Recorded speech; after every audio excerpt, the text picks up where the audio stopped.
le mindset de gros hacking, effectivement, je trouve qu'on y trouve beaucoup de choses intéressantes. On mentionnait tout à l'heure le fait de pouvoir faire beaucoup avec peu. Beaucoup, c'est-à-dire, enfin, beaucoup d'actions finalement qui vont avoir un impact sur la partie compréhension des besoins, sur la partie lead gen, conversion, sales, avec peu, c'est-à-dire finalement avec des moyens limités, du temps limité. Et aujourd'hui, effectivement, ce que je conseillerais à ces entreprises, c'est de passer par ces mindsets-là, de travailler avec des profils qui ont ce mindset-là, parce qu'effectivement, ça permettra en fait d'exploiter au plein potentiel la boîte, les moyens qu'ils ont, avant d'aller chercher l'étape d'après. L'étape d'après, par exemple, c'est en termes d'acquisition, c'est du paid. Pour moi, aujourd'hui, je n'activerai pas le paid tant que je n'aurai pas exploité à fond Mm. on va dire le mindset et les techniques de gros hacking. Bienvenue dans nos Level-Uppers, le podcast qui envoie ton entreprise vers la croissance et au-delà. Chez TBP Entrepreneurs, on pense que le succès n'est pas un hasard et qu'il existe des similitudes entre les entreprises qui réussissent. Mais lesquelles sont-elles? Quels sont les leviers à activer pour atteindre cette fameuse croissance? Pour répondre à ces questions, nous nous sommes directement adressés à des figures inspirantes issues de l'univers de l'entrepreneuriat. Tu t'apprêtes à participer à une aventure incroyable autour de l'univers de l'entrepreneuriat. Alors attache ta ceinture car ça va décoller. Bonjour à tous, bienvenue. Je vous remercie d'être présent encore avec nous auprès du vaisseau Level Upper. Donc l'objectif, comme vous le savez, à travers l'ensemble des podcasts que l'on fait, c'est de recevoir un entrepreneur de qualité premium. Donc aujourd'hui, on reçoit Romain Quéchon. Comme à ma manière, je suis quelqu'un de très mal poli. Oui, je le dis. Je déteste présenter les personnes que j'invite dans les podcasts. Donc on va laisser sans attendre Romain se présenter et puis on enchaînera directement. Écoute, merci Sekou. Alors déjà, je suis hyper content d'être avec toi ce matin.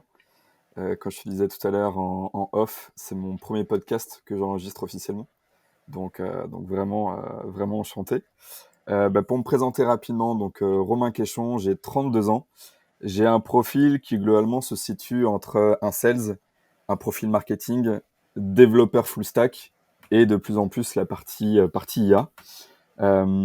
Donc après, en termes de track record et d'expérience, j'ai commencé pendant 3 ans et demi.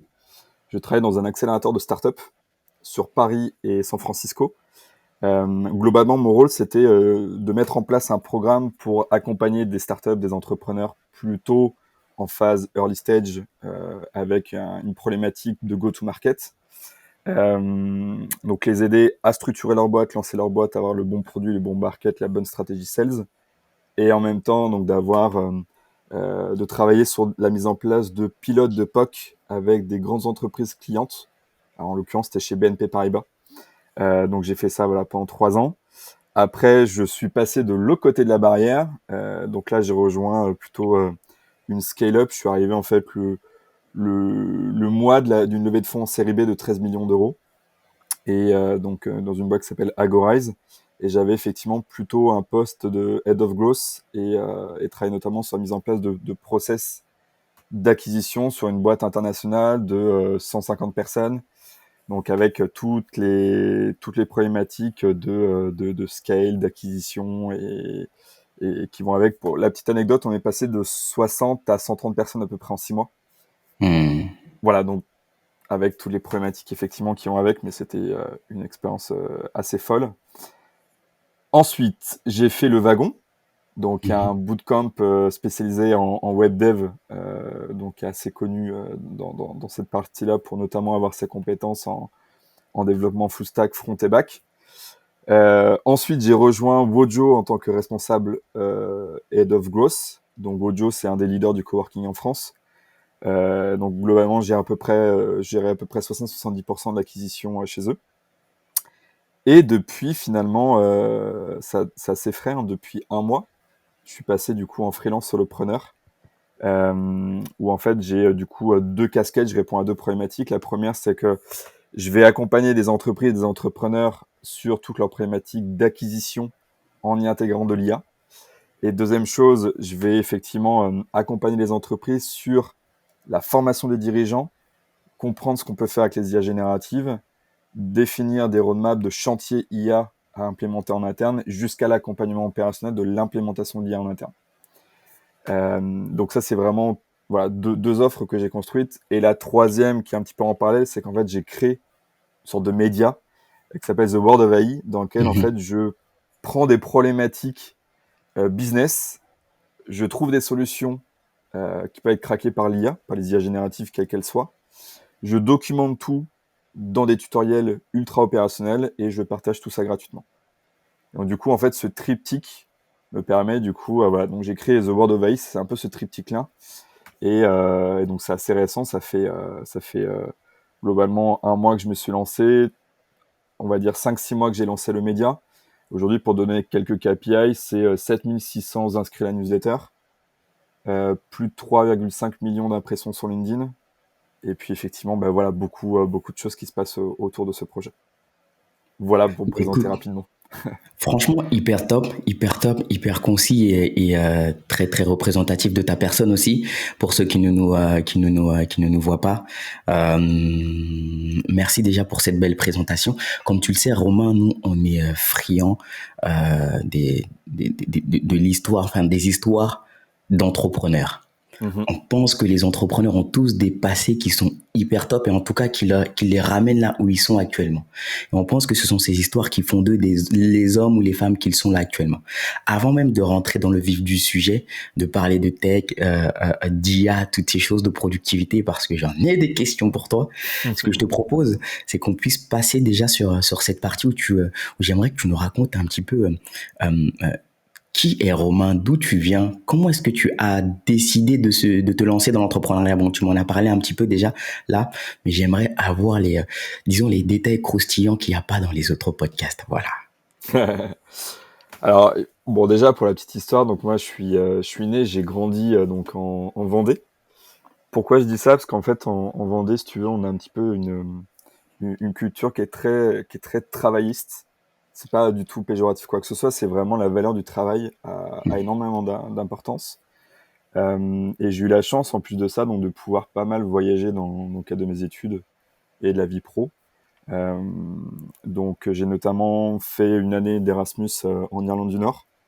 Là, j'ai eu des premières expériences en entrepreneuriat, puisqu'en fait, j'ai pu notamment bosser avec 2 Irlandais sur un projet création d'entreprise qui, à l'époque, je sais pas, j'avais quoi? J'avais 20 ans, on avait eu remporté des prix d'entrepreneuriaux en Mhm. local avec la banque locale, etc. Donc, moi, j'arrive dans un pays que je connais pas, je me greffe à un groupe de projets à l'école avec 2 gars, on part sur une idée entrepreneuriale complètement folle. Et en fait, on se retrouve à rentrer dans un prix d'entrepreneuriat. On remporte je crois que c'était la position 10 sur l'ensemble de tous les projets qui étaient pitchés en Irlande. Enfin, le Pas truc mal. un peu fou. Et, euh, et je pense que ça a été peut-être une première chose qui a un peu débloqué quelque chose en moi concernant l'entrepreneuriat. Ensuite, donc, je suis revenu en France, j'ai fait mon master à l'IE d'Aix-en-Provence. Et je pense que j'ai dû un peu déranger, je pense, à l'école à l'époque, parce que effectivement, j'avais toujours un peu ce côté entrepreneur en tête. Et c'est vrai que le credo à l'époque dans cette école, c'était de former des managers. Donc, former des Mhm. managers pour travailler dans des PME, dans des grands groupes. Et moi, j'arrivais un peu avec ma casquette entrepreneur et j'avais envie de changer tout ça. Donc, quand je suis arrivé en master, j'ai monté notamment la première association d'étudiants entrepreneurs dans cette école. Donc, avec le fait de pouvoir accompagner chaque étudiant qui voulait monter sa boîte à l'époque. Donc, quand je dis ça, c'était en 2012. Hein, donc, on n'avait pas tous les dispositifs étudiants entrepreneurs, etc., Mhm. qu'il y a maintenant. Et voilà, donc moi, mon objectif, c'était de pouvoir accompagner chaque étudiant entrepreneur de l'école pour l'accompagner dans son projet. Donc, c'est-à-dire à la fois être connecté avec les bons services au sein de l'université, de pouvoir être connecté aussi avec les autres écoles présentes autour de la région d'Aix-Marseille, donc les écoles de dev, les écoles de design, il y avait finalement assez peu de collaboration avec ces écoles-là. Donc nous, l'objectif, c'était vraiment d'être connecté pour pouvoir créer des équipes multidisciplinaires. Pouvoir aussi mettre en place des partenariats avec des structures comme Startup Weekend pour finalement accélérer l'idéation, le prototypage des idées, vraiment les rendre beaucoup plus concrètes, voire même jusqu'à finalement, je me souviens, on voulait mettre en place des plateformes de crowdfunding dédiées pour ces étudiants-là, voire même les connecter avec des BA, des fonds d'investissement locaux, pour vraiment aller sur l'étape vraiment du financement.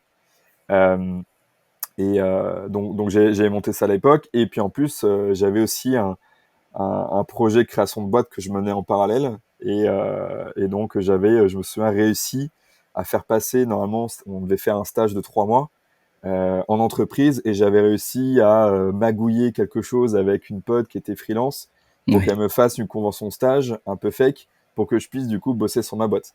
Okay. Et voilà, moi j'avais vraiment ce truc-là, c'est j'avais besoin d'avoir mon propre projet, de travailler dessus. Et bon, finalement le projet n'a pas fonctionné. J'ai dû du coup, j'étais arrivé à la fin de mes études, donc il fallait que je trouve un premier boulot. Et donc là, j'ai eu la chance de rejoindre une structure qui s'appelle l'Atelier BNP Paribas. Et en quelques mots, globalement, c'était la structure innovation du groupe BNP Paribas, 50 personnes entre Paris, San Francisco et Shanghai. Et on avait un but qui était notamment d'aider la banque à pouvoir identifier les tendances tech du futur, mais surtout de pouvoir effectivement accompagner, comme je vous disais tout à l'heure en introduction, des startups pour bosser soit avec des clients de la banque, soit avec des entités métiers chez BNP Paribas.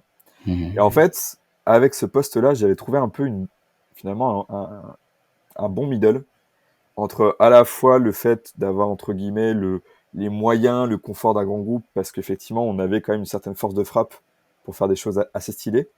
Et en même temps, au quotidien, je bossais dans l'équipe, il y avait que les anciens entrepreneurs. Donc mon boss était un ancien CEO qui avait levé des fonds. Mes 3 autres collègues avaient monté trois boîtes chacun, profil CEO, profil CTO. Donc en fait, on était dans une équipe comme si on était en fait une start-up entre nous.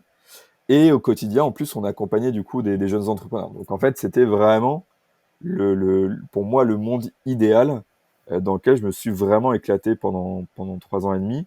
J'ai commencé à Paris, puis ensuite j'ai été à San Francisco, où là j'ai été plongé au cœur de la Silicon Valley. J'étais en contact aussi au quotidien avec des entrepreneurs qui à la fois avaient levé des fonds en seed, comme des entrepreneurs qui avaient levé des fonds en série DE, donc ce qui était complètement lunaire compte tenu si on compare par exemple au marché français. Et effectivement, je pense que ces premières expériences m'ont conforté dans le sens où effectivement l'entrepreneuriat, je pense que c'est quelque chose qui est fait pour moi, effectivement. Bah écoute, franchement, tu as vécu des choses qui sont hyper intéressantes. Déjà, au niveau, en fait, j'ai l'impression que tu avais déjà été dans l'entrepreneuriat depuis disons tes écoles, quoi, concrètement. Parce que si je résume bien, tu as fait des voyages vers l'Irlande, etc., où tu as été amené à créer un projet, disons, qui est arrivé dans les top 10 nationales. C'est pas une petite chose, voilà, donc c'était une innovation pour ça. Et au-delà de ça, lorsque tu es revenu, tu as encore vécu des aventures entrepreneuriales. Il y a déjà cette partie, disons, je vais pas employer le terme rebelle, mais allez si, le terme rebelle, parce que dans ton école, il n'y avait pas d'association entrepreneuriale, vous aviez pour objectif d'être formé pour être des managers d'entreprise, mais pas des entrepreneurs, ce qui n'est pas la même chose.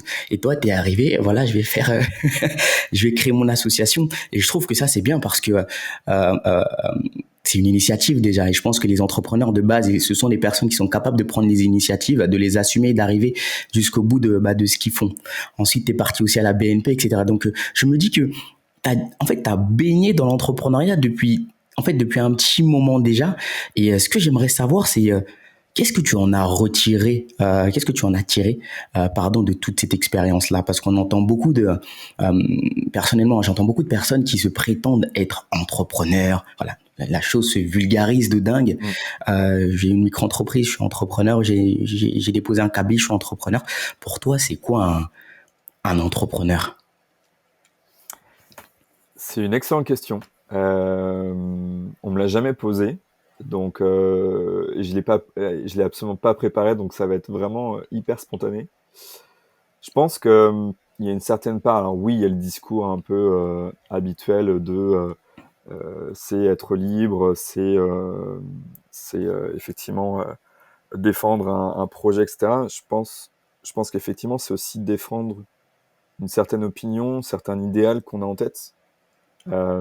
Entreprendre, ça peut effectivement, c'est pas forcément que monter une boîte, ça peut entreprendre dans une association, ça peut entreprendre dans un voyage autour du monde. Enfin, moi, je le vois vraiment au-delà du prisme purement création de boîte, c'est vraiment à tout niveau. Et je pense que le fond du fond, c'est effectivement, c'est défendre ses idées. Euh, et effectivement, quand je reprends un peu les exemples que j'ai pu te donner, quand j'étais effectivement à l'école en master à l'IEDEX, voilà, moi j'avais comme conviction qu'il y avait effectivement un besoin d'étudiants qui avaient envie finalement qui n'avaient pas forcément en tête de devenir un manager, qui en fait étaient rentrés dans cette école parce que ils avaient trouvé un certain état d'esprit, des gens vraiment top, dans lequel ils se sont sentis bien et que du coup ils se sentaient effectivement de rejoindre cette école-là, mais qui n'avait pas forcément comme projet effectivement d'être manager, et qui voulait peut-être partir dans une autre direction. Et en fait, en discutant entre nous, je me suis dit, c'est vrai qu'il n'y a rien en fait. Vas-y, go, on y va. On teste, on va lancer quelque chose, on verra bien où ça nous mènera.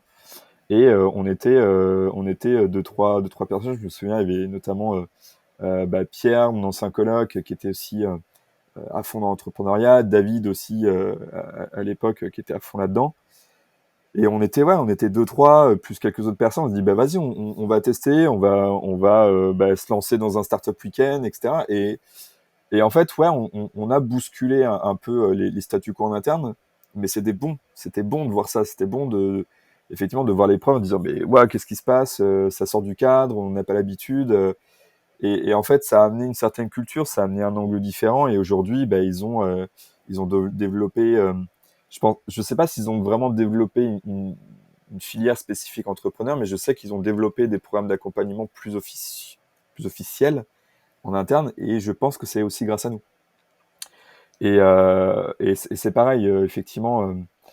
Le fait d'avoir rejoint l'atelier BNP Paribas, d'avoir été à San Francisco, j'avais envie de vivre ces expériences-là. Et ouais, alors, effectivement, je pense que sur cette expérience-là, c'était peut-être un petit peu différent, dans le sens où là, j'ai été vraiment plongé vraiment dans l'entrepreneuriat au sens business du terme, avec des entrepreneurs à la fois très jeunes, comme des entrepreneurs qui étaient assez avancés. Je me souviens notamment d'une boîte, Shipeo. Ils ont levé, je crois que depuis qu'ils étaient sortis de l'incubateur, ils ont levé, je sais plus, 20, 30, 40 millions d'euros. Donc c'était une boîte qui est vraiment assez structurée, des entrepreneurs qui étaient assez charismatiques. Et donc là, je me suis vraiment rendu compte effectivement du niveau d'implication, du niveau de rigueur qu'il faut pour monter une boîte par rapport à ça. Et puis Silicon Valley, t'es en plein milieu de la tech mondiale. Et donc là, en fait, tu passes dans une autre dimension où tu fais, ah ouais, effectivement, ok, c'est cool, il y a beaucoup de choses qui se passent en France, mais quand tu arrives là-bas, tu fais, ok, on est effectivement dans une autre dimension. Je dis pas que c'est forcément mieux, parce que j'ai vu les côtés positifs, mais aussi les limites de ce modèle-là en Silicon Valley. Et d'ailleurs, c'est pour ça que je suis pas resté très très longtemps là-bas non plus. Mais effectivement, on est dans une autre dimension. Carrément. Top. Écoute, merci pour cette réponse. Pendant que tu étais en train de faire ton monologue, j'en ai retiré une dizaine de questions. Je sais pas si 1 heure et demie va suffire, mais on va tout faire pour. Notamment sur le terme entrepreneurial. Moi, c'est vrai que je fais pas mal de podcasts en ce moment et j'ai énormément de définitions sur le terme entrepreneurial. Il y a certains entrepreneurs qui se positionnent sur, comme toi, sur le fait que l'entrepreneuriat l'entrepreneuriat, c'est déjà entreprendre quelque chose. Et on a d'autres qui ont plus une définition un peu plus, disons, focus sur l'aspect business, etc. Et là, moi, je me dis, tu me dis ce que tu en penses, hein, et ça peut être intéressant qu'on puisse débattre là-dessus.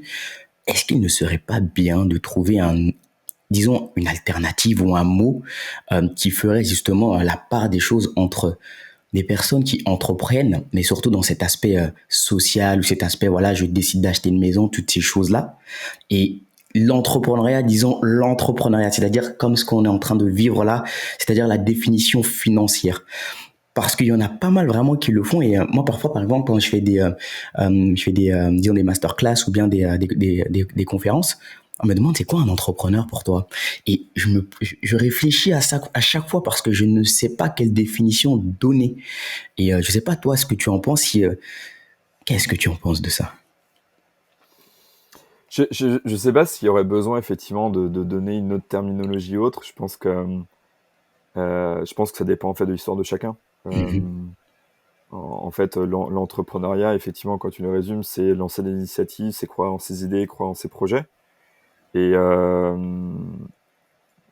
moi, effectivement, tu vois, à côté de ça, j'ai pu, au-delà de monter des boîtes, enfin, monter une boîte comme par exemple aujourd'hui en étant freelance solopreneur, ouais, j'ai monté des assos, Mhm. j'ai pu, enfin, à un moment donné, avec des potes, on s'est pris de passion pour le vélo, on a pris nos vélos, on est parti, on a fait 700 km en 10 jours.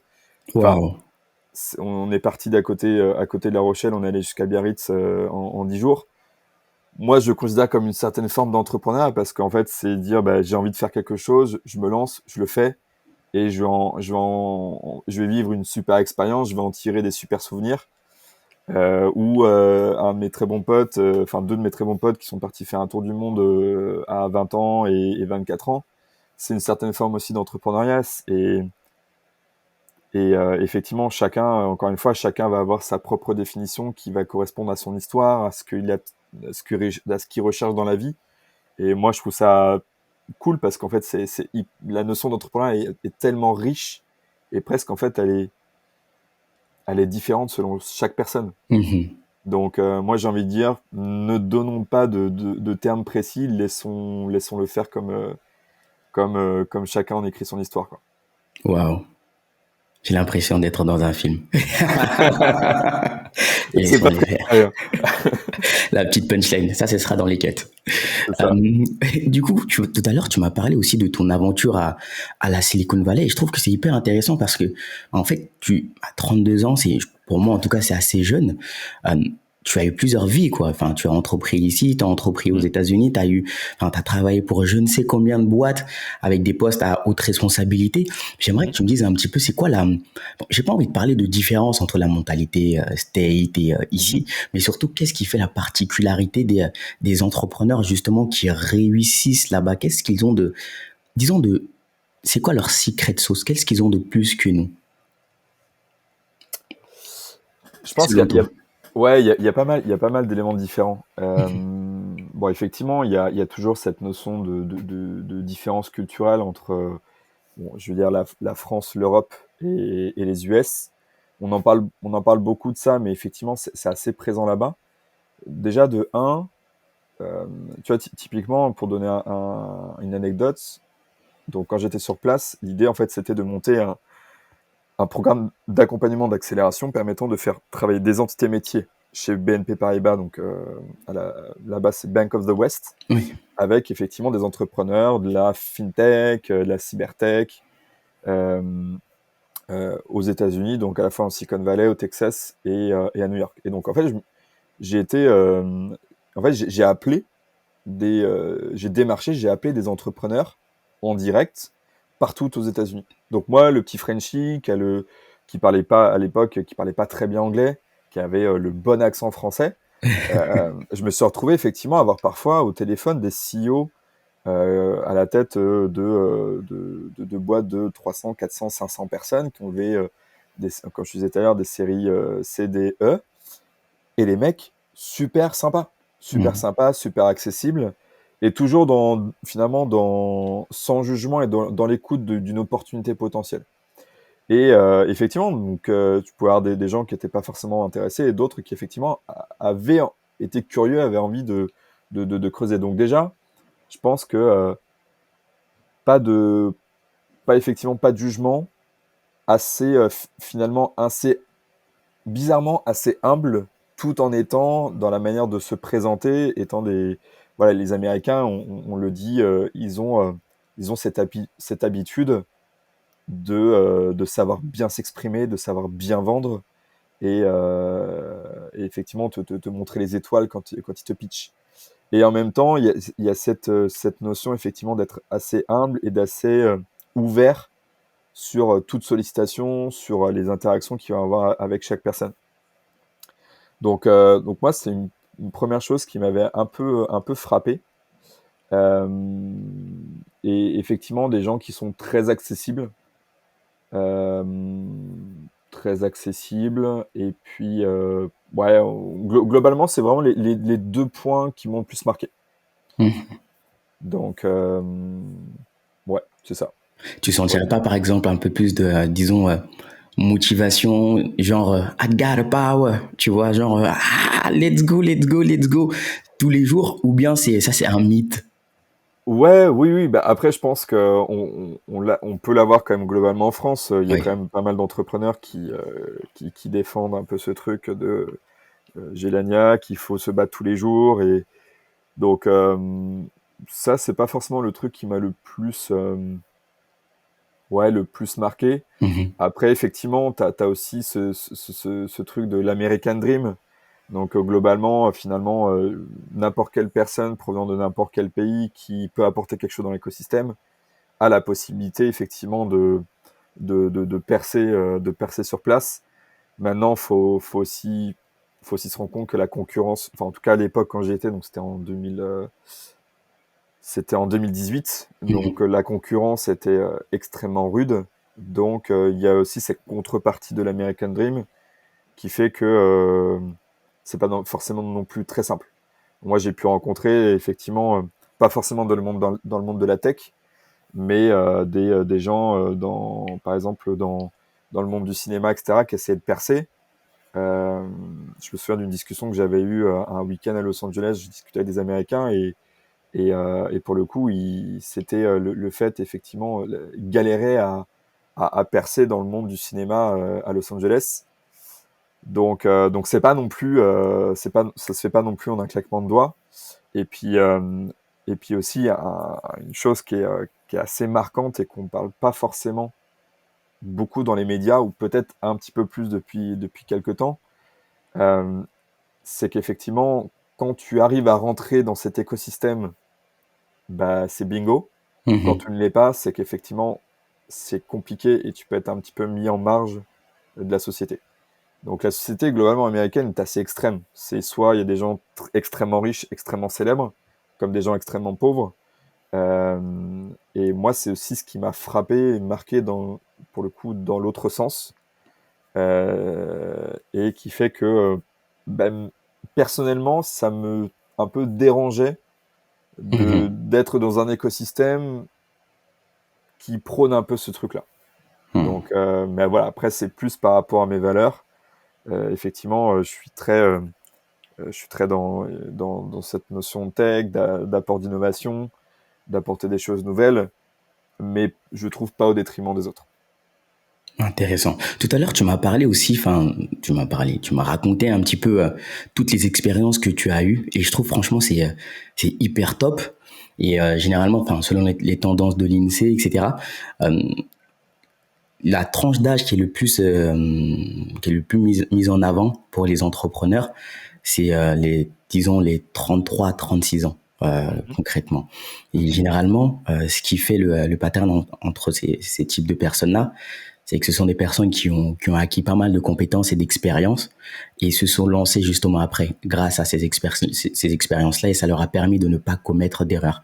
Mhm. Et toi, avec ton jeune âge, tu as eu énormément d'expériences justement. Et moi, j'aimerais savoir, en tant qu'entrepreneur maintenant, Mhm. quels seraient disons les skills ou les skills ou les outils que tu aurais que tu as eu lorsque tu étais disons salarié et que tu Mhm. utilises maintenant, enfin qui t'ont aidé à te lancer et surtout à être autonome là où tu es actuellement? Alors, je vais un peu distinguer les soft skills et hard skills. Ok. Je vais commencer par les soft skills qui pour moi sont les plus importantes. Mhm. Après, qui vont aussi correspondre un peu à ma personnalité. Je dirais, premier point, c'est une curiosité débordante. Mhm. Effectivement, comme tu disais, et ça se ressent dans mon parcours, j'ai un peu switché sur différents types de postes, différents types d'industries, différents types de boîtes. J'ai travaillé, monté plusieurs projets d'associations d'entrepreneurs. J'ai travaillé en grand groupe, j'ai travaillé en scale-up. Ensuite, j'ai travaillé, Wojo est une joint venture du groupe Agor, du groupe hôtelier Accor et Bouygues Mhm. Immobilier, qui reste un peu quand même une logique start-up. Ensuite, j'ai fait le wagon pour faire du web dev. J'ai aussi un projet, je ne l'ai pas précisé, mais j'ai bossé sur un projet Web3 NFT. Et aujourd'hui, je suis solopreneur dans l'IA. Donc, Mhm. effectivement, il y en a qui pourraient dire c'est effectivement je suis une personne un peu, entre guillemets, girouette, opportuniste qui va sauter. Moi, je ne considère pas du tout comme ça. Je considère, effectivement, j'avais vu une documentation littéraire théorique qui parle de profil multicompétences. Mhm. Moi, je me considère un peu comme un profil multicompétence, c'est-à-dire qu'en fait, je suis extrêmement curieux. Dès que je vois un nouveau sujet, j'ai envie de creuser, j'ai besoin de comprendre les choses. Et en fait, dès que je vais me lancer dans un sujet, je vais creuser jusqu'à en comprendre tous les tenants et aboutissants. Et à partir de là, je vais être en capacité effectivement d'exécuter les choses. Pourquoi pas, monter un blog, une newsletter, monter une boîte autour de ça. Et voilà, moi, ma curiosité, c'est ça qui aujourd'hui, je pense, est ma plus grande force et me Mhm. permet au quotidien de pouvoir produire des posts LinkedIn à forte valeur ajoutée, produire des tutos d'IA opérationnels extrêmement simples. Euh, Parce que je pense que inconsciemment, j'ai envie de transmettre cette excitation autour de cette curiosité-là. Donc, vraiment, cette curiosité et avoir le besoin de comprendre les choses en profondeur. Par exemple, je me sentirais pas du tout légitime de prendre la parole sur quelque chose dont encore une fois, je ne comprends pas les tenants et aboutissants. Mhm. Donc, curiosité, bienveillance. Enfin, moi, en tout cas, c'est mon caractère, c'est-à-dire que je vais accueillir chaque personne, chaque opinion avec bienveillance pour tenter encore une fois, de comprendre l'autre. Mhm. C'est un peu, c'est quelque chose d'un petit peu différent, mais le fond est toujours le même. C'est d'essayer de comprendre les choses. Et avec aussi, encore une fois, c'est dans mon caractère, avec humilité. Je pense que on peut très bien être un profil qui peut performer en tant qu'entrepreneur, en tant que sales, mais avec aussi humilité. Euh, voilà, après, encore une fois, c'est mon caractère et j'ai beaucoup de mal avec les gens qui vont être pour le coup à l'inverse de l'humilité. Parce que, en fait, j'ai toujours un peu ce credo qui est euh, les choses ne sont jamais forcément acquis. Euh, voilà, donc ça, c'est plutôt au niveau des soft skills. Je vais rajouter aussi empathie au niveau des Mhm. soft skills. Je pense que, encore une fois, ça rejoint le fait de comprendre son interlocuteur. Quand on est entrepreneur, l'empathie est fondamentale, notamment pour comprendre les besoins de ses prospects, de ses clients, et puis même en termes de vente, pour effectivement se mettre à la place de la personne qu'on a en face et lui apporter la meilleure solution, que ce soit la nôtre ou comme pas la nôtre, hein, bien évidemment. Donc l'empathie hyper importante. Et en termes de hard skill, comme je te disais en intro, moi j'ai un profil qui est entre sales, marketing, dev full stack et de plus en plus l'IA. Mhm. Donc effectivement, la maîtrise de ces quatre compétences, j'y rajouterai en plus du copywriting en cinquième, moi me permet aujourd'hui de pouvoir monter un business de A à Z qui, je l'espère, dans quelques mois sera bien pérenne et bien développé. Mais sur le papier, en tout cas, après on verra ce que dira l'avenir, mais sur le papier, j'ai tout ce qu'il faut pour pouvoir le faire. J'ai les compétences pour pouvoir bien définir, pour bien comprendre mes prospects, mes clients, bien définir mes offres, les rendre irrésistibles, mettre en place toute la stratégie, l'opérationnel par rapport à la partie lead gen, quels que soient les leviers d'acquisition, copywriting pour la production de contenu, l'adband avec des stratégies avancées, le SEO, donc ça c'est mis en place, toute la partie stratégie de funnel de conversion, pour faire en sorte qu'effectivement, dès que je suis en interaction avec des prospects ou des gens qui sont intéressés par mes contenus, c'est de progressivement les faire glisser vers mes produits, mes offres, de manière naturelle, et toute la partie sales pour vendre, que ce soit sur des pages de vente, pour du produit en ligne, comme sur du sales pour de la prestation du service B2B. Et puis aussi toute la relation au quotidien avec mes prospects, mes clients, pour faire en sorte que globalement, voilà, ce soit pérenne sur le long terme. Donc voilà, les 5 skills: sales, market, copywriting, un peu de dev et de l'IA par-dessus. Et ce que je rajouterais aussi sur la partie hard skills, c'est la capacité de créer ses propres systèmes. C'est-à-dire qu'en fait, dès que tu es confronté à une problématique précise, j'ai un peu toujours cette obsession, c'est, pour donner un exemple, aujourd'hui, la création de contenu LinkedIn, c'est globalement ce qui me ramène le plus de leads. Pour donner un KPI, c'est toutes les semaines, j'ai entre 6 et 10 prospects qualifiés par semaine grâce à LinkedIn. Du coup, top priorité pour moi, c'est effectivement d'avoir la capacité de produire des contenus sur LinkedIn à forte valeur ajoutée. Le problème, c'est que ça me prenait entre 30 minutes et 1h30 par post LinkedIn pour produire effectivement quelque chose de qualité.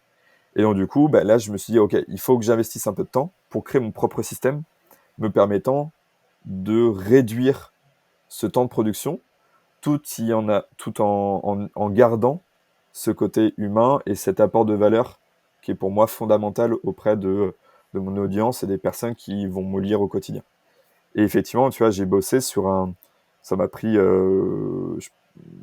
quasi une journée et demie à produire un méga prompt qui fait 20, je crois que c'est 7000 caractères, je sais plus exactement le volume, Oui. en 15 étapes, qui me permet en fait de pré-rédiger mes posts LinkedIn. Globalement, ça me prend 10 minutes, tout en gardant ce niveau encore une fois, d'humanité, parce que c'est ça le problème aussi qu'on voit sur beaucoup de gens qui essaient d'automatiser leur création de contenu par LinkedIn via l'IA. C'est garder ce côté humain et tout en gardant cette vraie valeur ajoutée. Et j'ai des posts que j'ai pu produire comme ça. J'ai un post, il a fait quasiment le million de vues, alors qu'en fait, il a été pré-rédigé par de l'IA. Mais parce que c'était fait de manière intelligente, encore une fois. Bref, voilà, ça pour donner un exemple dès qu'on est confronté à une problématique, c'est de réussir à créer ce système pour pouvoir finalement bâtir une machine. Écoute, je trouve que ce que tu dis est super intéressant, hein, un 5 en 1, si j'ai bien compris. Ouais. C'est ce que tu es là actuellement. Ma question suivante, ce serait plus sur, c'est pas une question, c'est plus une affirmation et tu me corrigeras. Ouais. En fait, tu aides, grâce à ton expérience, en tout cas, hein, de ce que j'ai compris, tu aides les entreprises ou tu es capable d'aider les personnes à passer de 0 à 1 grâce à ce que tu fais. Globalement, oui, c'est ça. En fait, donc que ce soit de par mon expérience plutôt dans la partie entrepreneuriat, grosse marketing, et de plus en plus la partie A, parce qu'effectivement, je passe des dizaines d'heures par semaine à explorer des cas d'usage, explorer différents technos, à faire du prompt engineering. D'ailleurs, je suis en train de lancer une formation dédiée au prompt engineering pour permettre à n'importe quelle personne de créer facilement ces systèmes et ces méga prompts qui performent. Et en fait, ouais, effectivement, j'aide des entrepreneurs, des TPE, des PME, ou aussi des équipes sales à mettre en place ce type de système. Et pour donner un autre exemple aussi, donc là, la boîte que j'ai lancée il y a un mois, en fait, je suis en train de la construire en étant IA by design. C'est-à-dire que je vais prendre, bon, effectivement, toute la partie lead gen, création de contenu, sales, etc., mais aussi tous les autres aspects, facturation, automatisation de toutes mes tâches, elle va être construite par l'IA, en y intégrant de l'IA et de l'automatisation sur n'importe quel process de ma boîte. Et en fait, c'est un peu un défi en parallèle, c'est que j'ai envie de voir jusqu'où je peux pousser l'exercice en étant finalement freelance solopreneur et jusqu'où je suis capable d'aller en faisant ça. Mais écoute, je trouve Et que du c'est coup, je vais effectivement aussi en parallèle tout documenter. hyper intéressant parce que j'ai l'impression que en fait tu ne vas pas te dupliquer en digital, mais tu vas t'optimiser et ton business en fait j'ai l'impression que t'auras juste le besoin d'appuyer sur un bouton pour que tout soit fait quoi. C'est un peu ça, c'est un peu ça la vision. C'est effectivement d'avoir la possibilité globalement d'appuyer sur un bouton Mhm. et de pouvoir exécuter un système complet. Donc encore une fois, de la partie finalement compréhension du besoin, lead gen, sales, et à la fois pouvoir transmettre ce savoir-là à d'autres personnes qui souhaiteraient le faire. Mais effectivement, si demain j'ai envie de lancer un nouveau business sur un autre marché, euh, ben pourquoi pas avoir en fait, d'avoir ce modèle de système qui soit entre guillemets plug and play. Je trouve que franchement c'est vraiment cool. J'aimerais savoir si tu avais une secret sauce par exemple, si tu devais recommencer un business, si tu devais faire un 0 à 1, tu vois. Mhm. Comment est-ce que tu ferais? Est-ce que t'as une technique, t'as des méthodes? Comment est-ce que tu t'y prendrais? C'est une vaste question. Je sais. Euh, Plusieurs éléments qui viennent en tête. Effectivement, la première, c'est que je ferais comme un peu ce que j'ai fait avec The World of AI, Hmm. qui m'a permis en fait d'obtenir une certaine notoriété. C'est euh, c'est un peu de faire cette logique de building public. Euh, C'est-à-dire que globalement, c'est de documenter tout mon apprentissage et de le mettre à disposition finalement de n'importe qui. Pour The World of AI, voilà, comme je disais tout à l'heure, euh, quand OpenAI a débarqué en novembre 2022, Hmm. je me suis dit, effectivement, j'ai compris que cette boîte-là allait venir ouvrir le marché des IA génératives au niveau du grand public et après les entreprises. C'est vraiment, j'ai compris de par, effectivement, Sam Altman, anciennement président de Y Combinator, Mhm. le fait qu'il ait accompagné le lancement de toutes ces boîtes, qu'il a cet entrepreneur américain qui sait comment lancer des produits grand public, euh, qui, euh, qui globalement sait comment construire des produits grand public. Je me suis dit, ce gars-là, il a tout compris. Hmm. Et effectivement, quand j'ai vu ce truc-là, je me suis dit, je vais me plonger dedans, je vais tester beaucoup de choses. Et en fait, au début, c'était à titre perso. Je documentais tout sur un Notion. Je dis, bah voilà, tiens, pour faire mon post LinkedIn, pour rédiger mes newsletters, etc. Bah tiens, voilà le prompt qui marche le mieux. Ah non, en fait, il y a une version 2 qui marche encore mieux, etc., etc. Après, je dis, tiens, je suis confronté, je fais des réunions, mais je dois faire mes comptes rendus de réunion, etc. C'est chiant, ça prend beaucoup de temps. Bah tiens, vas-y, je vais essayer de trouver une solution. J'ai identifié qu'il y avait Whisper chez OpenAI qui permettait de faire ça. Bah vas-y, voici quel est le process, faut cliquer ici, lancer Whisper ici, là tu peux mettre même en place des outils no-code pour tout automatiser. Et en fait, j'ai mis ça dans un Notion, je me dis, ben, pourquoi est-ce que je le partage pas à d'autres? Parce qu'en Hmm. fait, si moi j'ai ce problème-là, il y aura sûrement d'autres personnes qui effectivement vont avoir ce problème-là. Et en fait, j'ai commencé à documenter, j'ai monté donc le blog, au début c'était qu'un blog, hein, The World of AI. J'ai lancé sur une plateforme, ghost.io. J'ai publié mes contenus, j'ai fait un post LinkedIn, notamment sur le sujet de l'automatisation des retranscriptions et comptes rendus de réunion. Il a fait plus de 2 millions de vues sur LinkedIn. Pas mal. Et là, j'ai fait waouh! C'était peut-être mon troisième post, ou peut-être un peu plus, ou cinquième post que je faisais en l'espace de un mois et demi. Et là, 2 millions de vues. Et là, je me souviens, quand je faisais les refresh sur mon téléphone, toutes les 2 secondes, j'avais 20 personnes qui avaient commenté mon post pour recevoir le tuto. J'ai fait, mais c'est quoi ce truc de fou? Mhm.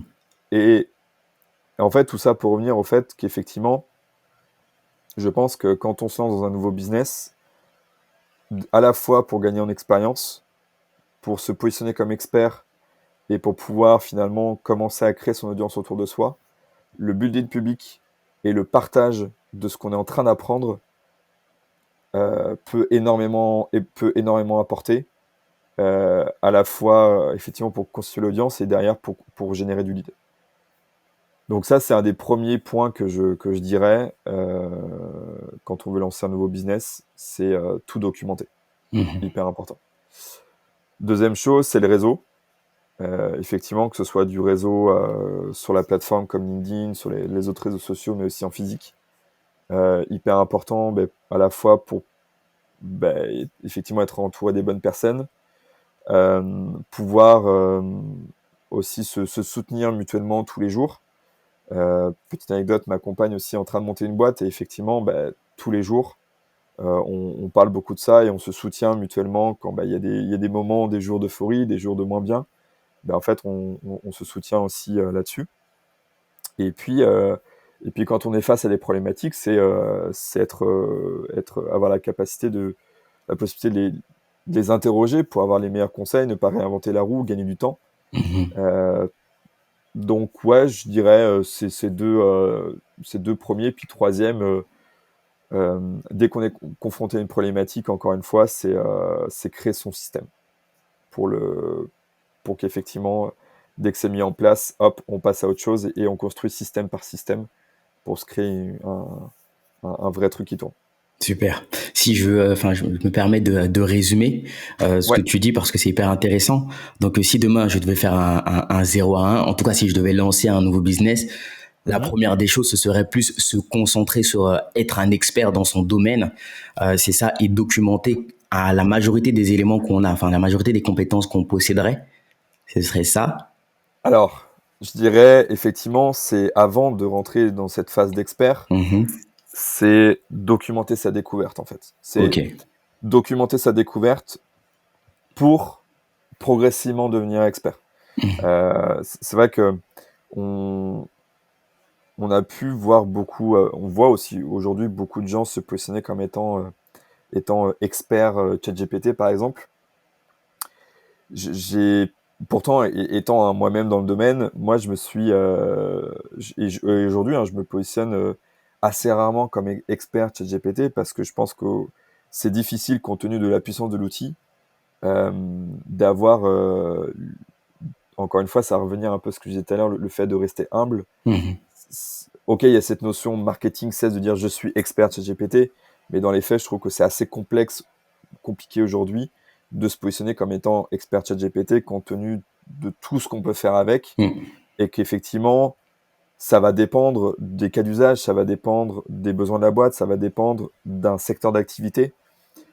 Donc oui, on peut peut-être expert en IA générative, sur ChatGPT, sur un domaine extrêmement précis, mais on peut pas être expert ChatGPT pour tout et n'importe quoi, c'est pas possible.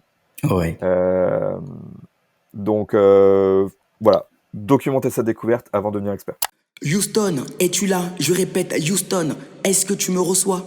J'interromps ce podcast à quelques secondes pour partager avec toi notre prochaine mission, Expédition Levelopers, la fusée qui envoie ton entreprise sur orbite croissance. Comme tu le sais, de nos jours, il est devenu très simple de créer une entreprise. Par contre, faire de la croissance relève d'une toute autre histoire. Alors, avec la base de lancement spatial TBP Entrepreneurs, on a décidé de mettre en place cette fameuse expédition. Pour plus d'informations ou pour t'inscrire au prochain décollage, rendez-vous sur notre site internet www.tbpe.fr. Allez, on rappuie sur l'accélérateur vers la croissance. Ok, documenter sa découverte. Donc voilà, je me lance là tout de suite. Je suis un newbie. Je crois que ça se dit comme ça, il est un newbie. J'ai pas beaucoup d'expérience, mais je vais aller apprendre encore et encore. Donc ça, ce que je fais en fait, j'en fais peut-être un blog ou des choses comme ça. Je documente et je fais des posts dessus. C'est ça. Donc par la suite, ensuite, j'active la partie inbound, un petit peu la partie attraction, création de public autour de moi pour pouvoir montrer que peut-être que je ne connais pas, mais je suis au courant je suis conscient de ce qu'il y a autour de l'univers du domaine d'activité où je me trouve. Et par la suite, concrètement, s'entourer, enfin, je ne pense pas que ce soit par la suite, mais en même temps, c'est une action qui sera corrélée, s'entourer de personnes qui nous veulent du bien. Disons concrètement, quand je dis du bien, c'est eh bien des personnes qui vont nous motiver dans la réalisation ou dans la concrétisation du business, des personnes qui vont nous apporter en tant que en hard comme soft skills, des personnes qui vont nous faire monter en compétences et des personnes qui ne vont pas nous tirer une balle dans le pied. D'ailleurs, j'ai oublié ma question générale tout à l'heure, c'est est-ce que tu as eu disons des galères ou des personnes qui t'ont empêché justement d'être entrepreneur? Mais ça, je te la poserai tout à l'heure. Du coup, ça te laisse un petit moment de répit. Donc, si j'ai bien compris, une fois que ça c'est fini, moi j'ajouterais un petit truc à une petite phase à ton concept. Ce serait itérer, test and learn, ego. Qu'est-ce que t'en penses? Oui, c'est effectivement, je l'ai pas précisé, mais c'est fondamental. C'est fondamental parce que la différence entre une idée et effectivement avoir quelque chose qui est concret, c'est l'exécution. Et l'exécution, en fait, elle se fait au quotidien, parfois de manière intensive. Moi, aujourd'hui, je suis un peu dans cette phase-là. Que je disais, ma boîte, je l'ai lancée il y a un mois. Je suis en phase extrêmement intensive de production à différents niveaux. J'ai fait un post LinkedIn d'ailleurs il y a 2-3 semaines sur le sujet où en fait le fait d'être solopreneur, faut être un peu parfois schizophrène parce que faut exécuter sur la stratégie, et on en parlait tout à l'heure aussi en off, exécuter sur la stratégie, exécuter de manière intense sur la production de contenu pour être toujours visible auprès de son audience et apporter de la valeur de manière continue. Exécuter sur la partie sales, avoir la capacité de faire entrer des contrats, et exécuter sur le delivering des missions qu'on a vendues, exécuter sur la partie compta, admin, relancer ses clients, faire les factures, les devis, la partie admin, tout ce qui va toucher à l'URSSAF, etc. Et en même temps, on a aussi à côté sa vie perso, sa compagne, des moments avec des amis, les week-ends, enfin. Et effectivement, c'est un jeu un peu d'équilibriste qui est pas forcément ultra simple. Et oui, la partie exécution et itération, donc ça c'est vraiment exécution, et la partie itération. Pour donner un autre exemple, quand j'ai publié sur LinkedIn, moi j'avais commencé à un moment donné, je faisais un peu la production de contenu sur les actus autour de l'IA, l'IA générative. Et en fait, je me suis rendu compte que beaucoup de gens produisaient du contenu autour de ça. Beaucoup de newsletters, beaucoup de posts, etc. Et je me suis dit, aujourd'hui, c'est compliqué quand même de sortir son épingle du jeu par rapport à ce sujet. Je dis, moi, je vais absolument pas... je vais arrêter ça. Et je vais me concentrer vraiment sur des tutos opérationnels. Effectivement, je pense que c'est ça aussi qui m'a permis d'avoir un peu cette notoriété dans ce sujet-là. C'est que, en reprenant l'exemple du tuto pour automatiser sa retranscription de ses comptes rendus de réunion, ça a fait un écho de fou sur LinkedIn parce que j'avais itéré jusqu'à trouver, via ce post-là, effectivement, voici ce qu'attend l'audience. Après, le sujet est un peu particulier parce que, pleine hype par rapport au sujet des IA. La réunion, ça touche 100% des gens qui travaillent en entreprise. Bien évidemment, un tuto gratuit que chacun peut mettre en place. Donc forcément, il y avait un peu tous les ingrédients, puis le post, le choix du visuel, etc. Tout avait été effectivement testé, itéré pour arriver à ça. Mais encore une fois, si je l'avais pas fait en amont, j'aurais jamais réussi à comprendre que c'est ça qu'attendait mon audience. Donc effectivement, je rejoins complètement ton point par rapport à l'importance de l'itération. Écoute, merci de rejoindre mon point, c'est un plaisir. Non, c'est complètement top. Et il y a plusieurs questions qui m'arrivent aussi. Je vois que c'est la troisième fois que tu prends ta gourde. Ouais, je parle, mais heureusement qu'elle était pleine avant de commencer le podcast. Mais carrément, t'en fais pas, on n'en a pas encore fini. Alors, je t'attrape encore pendant au moins une trentaine de minutes facile pour échanger. Tout ce qu'on vient de dire depuis tout à l'heure, je trouve que c'était hyper intéressant et surtout, c'est des compétences ou en fait, c'est ton vécu et c'est les choses qui vont permettre aux entrepreneurs de pouvoir se développer. Maintenant, j'ai envie de rentrer un peu plus dans le deep de cet échange, parler vraiment dans le de ton domaine d'activité qui est toute cette partie automatisation, cette partie IA, etc. Et j'ai envie que j'ai envie d'être le mauvais, disons euh, le mauvais joueur, tu vois, de cette partie IA, et j'ai envie que tu me Mhm. convaincs de l'utilisation des IA, surtout sur l'optimisation des entreprises, quoi.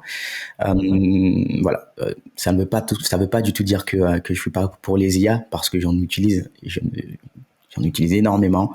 Mhm. Mais concrètement, j'ai envie de faire ce game avec toi pour voir concrètement pourquoi et comment est-ce que l'audience pourrait justement activer ça, quoi.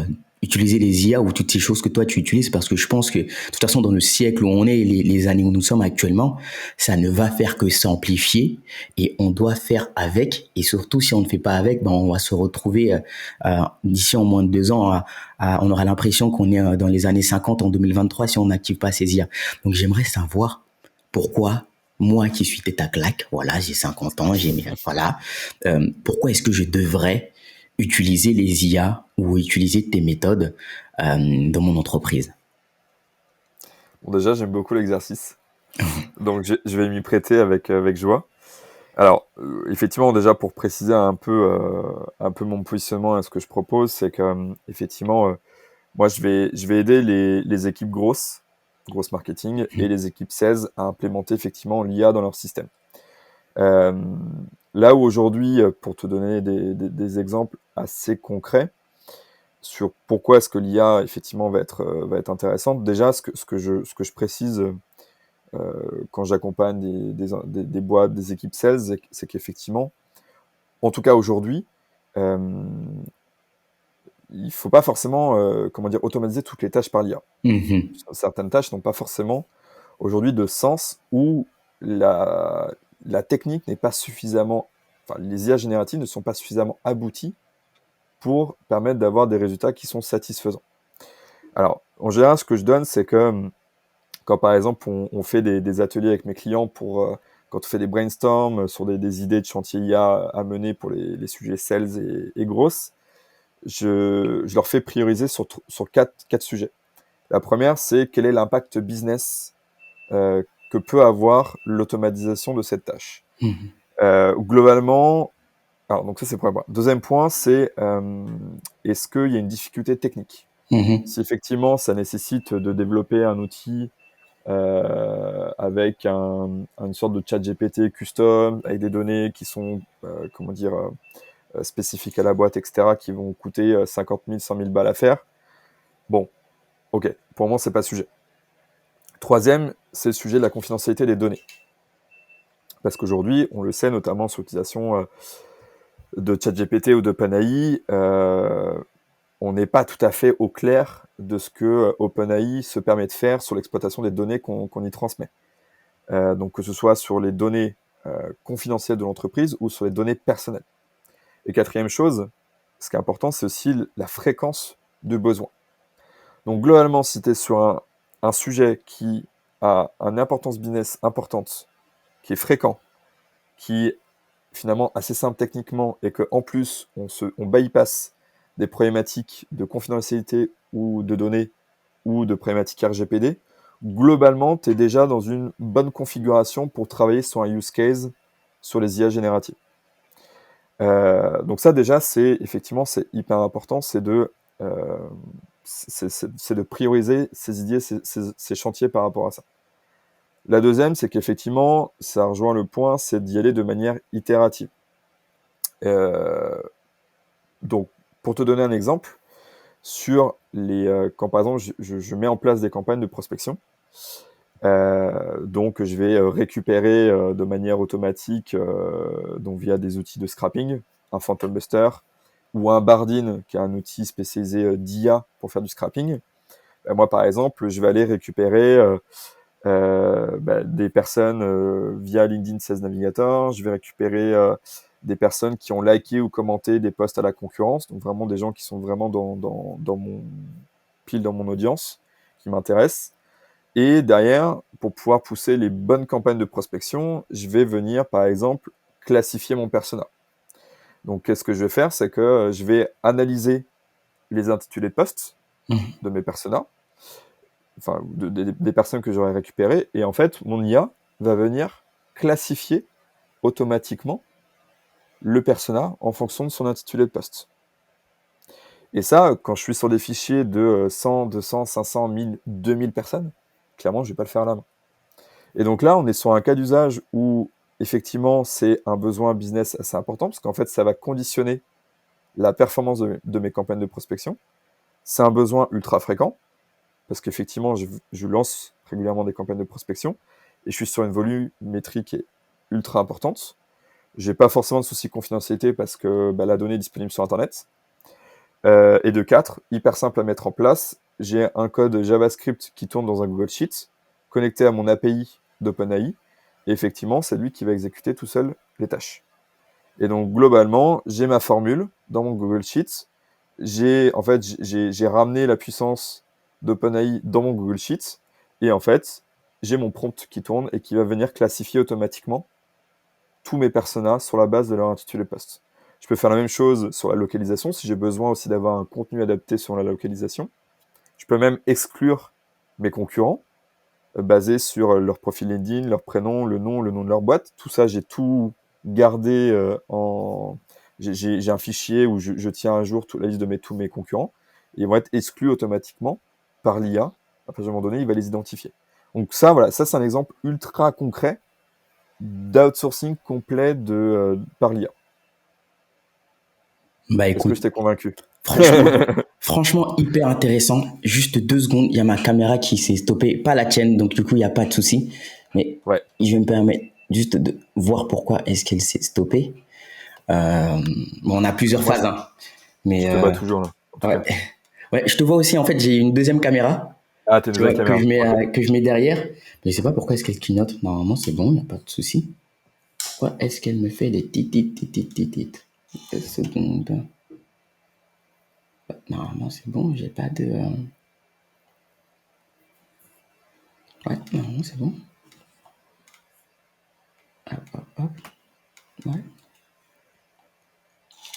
On va réessayer. Bon, c'est pas grave. Juste 2 secondes, Romain. Je t'en Je prie. vais. Elle est ma deuxième caméra. Je vais juste mettre ma deuxième caméra. Je sais pas, celle-là, elle a quoi comme problème? Et je ne Ça vais marche, pas. pas de souci. Ouais, je vais Prends pas ton perdre temps. du temps à essayer de la régler. Parce que ça va me faire chier. Ok. Je vais installer l'outre. Ah, est-ce qu'elle est.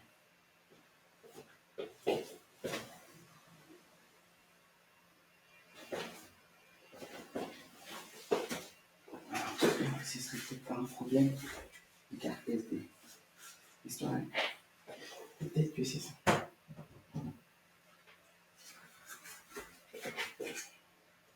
Bah non. On va avoir un problème de carte mémoire SD.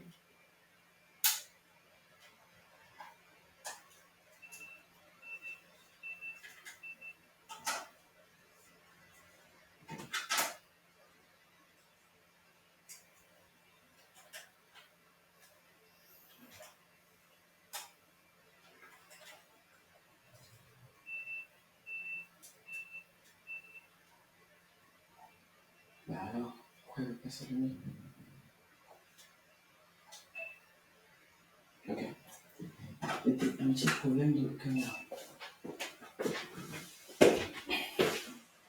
Ah, super. Je vais remettre ma caméra ici. Normalement, c'est bon. Yes, me revoilà. Hop. Oui, j'avais un petit problème, la vraie. Ça y est, c'est repris. En fait, ma carte mémoire s'était remplie. Et D'accord. ouais, du coup, 120 gigas, c'est fou. Et ça va vite. Ok, bah écoute, on reprend. Oui, pour répondre à ta question, franchement, tu m'as convaincu. Je trouve que, bon, de toute façon, moi, j'avais vocation d'installer encore plus d'IA concrètement dans la boîte et les aspects que tu défends comme la productivité, surtout le gain de temps, l'optimisation de certaines actions, je pense permet surtout aux entrepreneurs, surtout les solopreneurs, parce que tout à l'heure on a employé le terme schizophrène et je pense que c'est un terme bien trouvé dans le sens où vous devez vous dupliquer à chaque fois pour faire énormément de missions, du sales, de la prospection, du suivi client, au-delà de cela, de la gestion du lead gen également, mais la production de contenu également et tout ce qui touche la partie URSAF, bref, tout le tralala. Et je me dis, surtout pour les solopreneurs comme toi, ça peut être hyper intéressant, hyper impactant d'avoir des IA, bien évidemment, avant même de les avoir, maîtrisé un petit peu, on aura l'occasion d'échanger sur ça, mais maîtriser un petit peu déjà, disons 30, 40 ou 50% des choses que l'on veut distribuer aux IA, mais surtout pour les entreprises aussi. Bon, j'ai plein de petites questions chiantes aussi pour te mettre au défi, mais en tout cas, Vas-y. dans mon cas de figure, et je pense que les IA sont hyper top. Supposons maintenant que je suis une boîte, disons que disons que j'ai pas de euh, mes salariés ne sont pas formés aux IA. On parle de chat Mhm. GPT, they don't know what it is, ils savent pas ce que c'est. On leur parle d'automatisation, on leur parle de par exemple, de chat GPT. Ils ne maîtrisent pas. Qu'est-ce que tu leur dirais à eux? Comment est-ce que tu leur prouverais qu'ils peuvent faire justement de la productivité avec tous ces outils-là? Ouais, effectivement, c'est un point qui est crucial.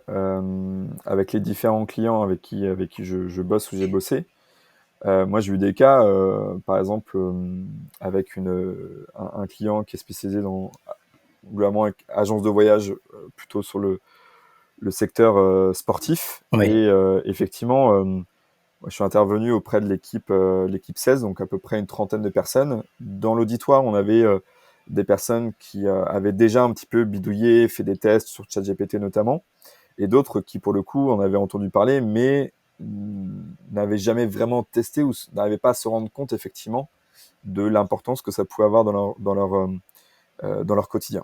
Et donc, avec eux, on a travaillé notamment sur une journée avec formation et ensuite workshop. Et globalement, la méthodologie, la pédagogie que j'ai créée autour de ça, c'est que la première, en fait, sur la partie formation, donc effectivement, c'est de bien comprendre ce que sont les IA génératives, ce que tu peux faire et ne pas faire avec. Mais surtout, là où effectivement c'est hyper important, c'est de leur montrer, de faire des démos en live, de leur montrer, et notamment sur des cas d'usage en interne chez eux, sur des données qui sont internes à chez eux, et pour leur permettre effectivement qu'ils se rendent compte que, ok, j'ai mon process X à date, mhm, je te montre le même process Y avec les mêmes données avec de l'IA, et tu vas voir la différence. Et effectivement, en fait, ça leur permet de se rendre compte de la puissance et du potentiel de ce que peut finalement ajouter l'IA en calquant ce qu'ils font aujourd'hui, et donc avec en plus des démos live. Et en fait, une fois que du coup tu leur as un peu montré ce que tu peux faire avec, c'est là que derrière, bon, moi j'ai aussi cette partie workshop, où ensuite c'est de faire émerger tout un tas d'idées mhm. qui sont liées à leurs différentes problématiques du quotidien, pour leur faire émerger derrière des chantiers priorisés jusqu'à derrière l'implémentation opérationnelle. Donc, en fait, c'est vraiment une pédagogie étape par étape, comprendre ce que sont les IA génératives, comprendre ce qu'on peut faire avec, avoir des idées de ce que j'ai compris de ce qu'on pouvait faire avec, et maintenant on met en place. Vraiment Super. 4 étapes. Super. C'est quoi disons, ta secret sauce? Voilà, maintenant, je suis une société spécialisée dans le sales. Voilà. J'ai envie d'aller Mhm. chercher encore plus de clients. Est-ce que tu aurais des best practices, ou bien un ou deux IA à nous partager, que je pourrais activer justement, soit pour améliorer ma prospection, ou bien améliorer disons, mon suivi client ou mon SAV? Ouais, plusieurs choses.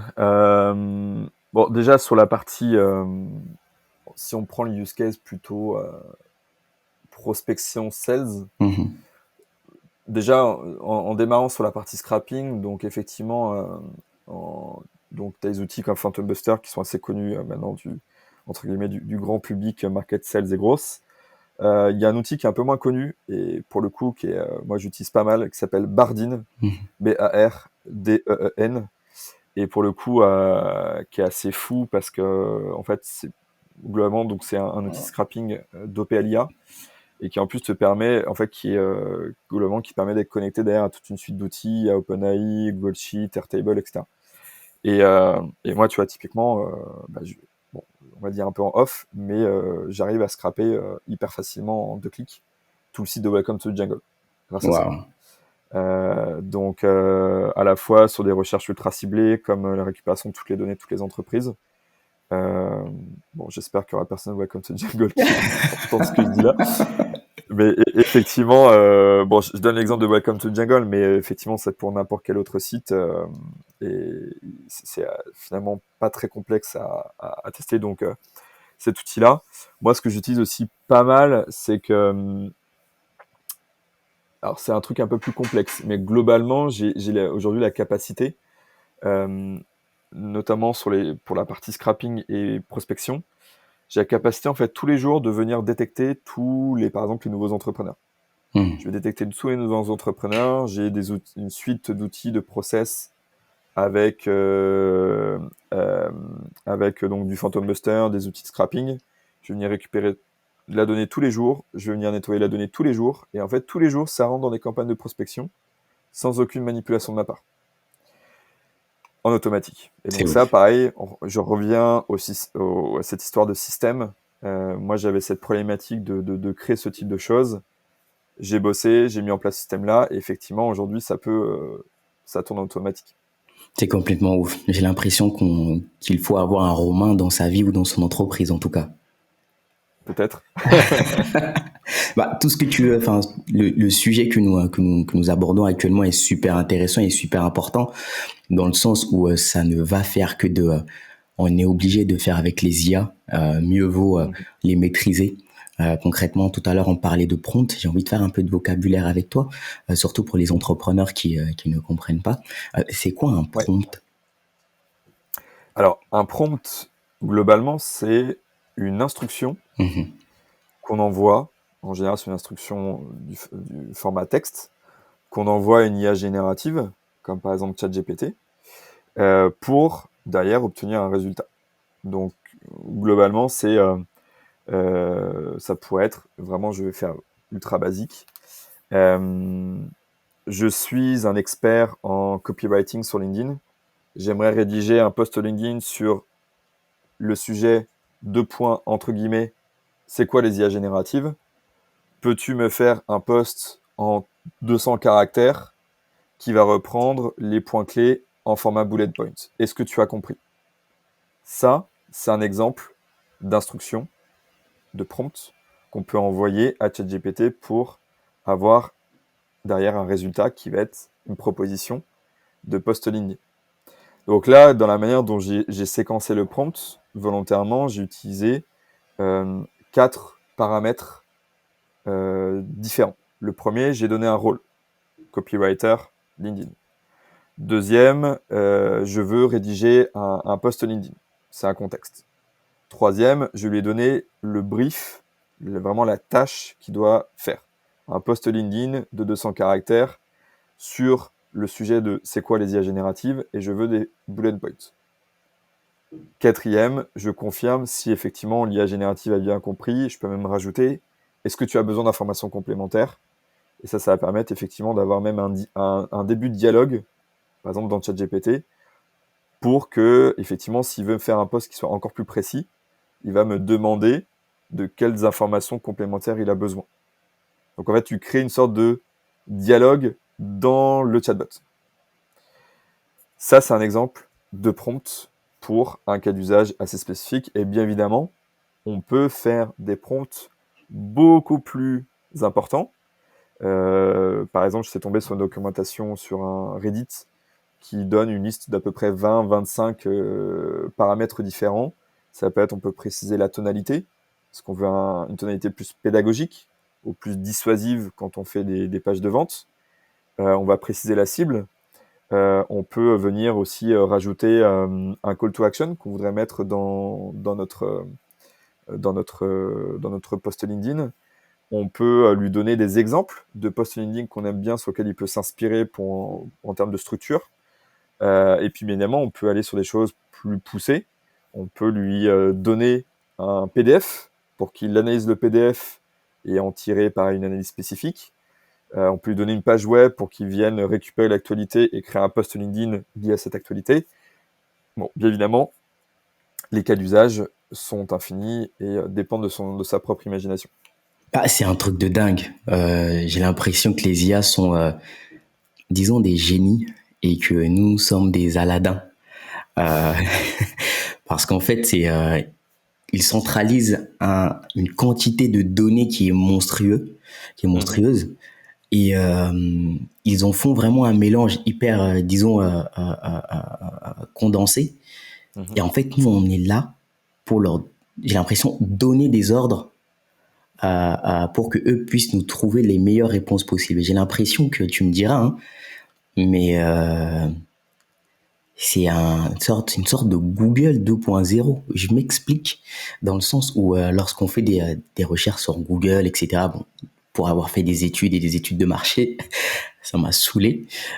Concrètement, eh ben, on doit aller chercher des informations encore et encore, traverser site après site.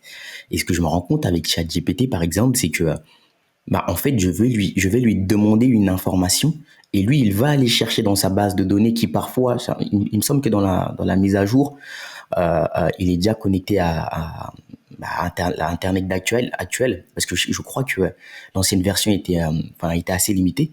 Et ben en fait, lui va aller chercher les informations et les condenser et me donner ce dont j'ai besoin. En fait, il va rendre la chose plus qualitative que ce qu'il pourrait avoir sur tout Google, quoi.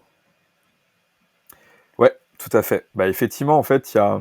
Alors, ce qu'il faut effectivement bien comprendre dans le fonctionnement des IA génératives, comme GPT-4 sur lequel fonctionne ChatGPT, les IA génératives, en fait, globalement, elles ont été travaillées, éduquées sur des quantités astronomiques de données disponibles sur Internet.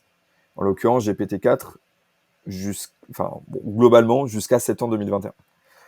Donc, ce qui fait qu'effectivement, quand on va faire des requêtes à ChatGPT, lui, en fait, il va répondre de la manière la plus pertinente. Donc, ça, c'est le modèle qui a été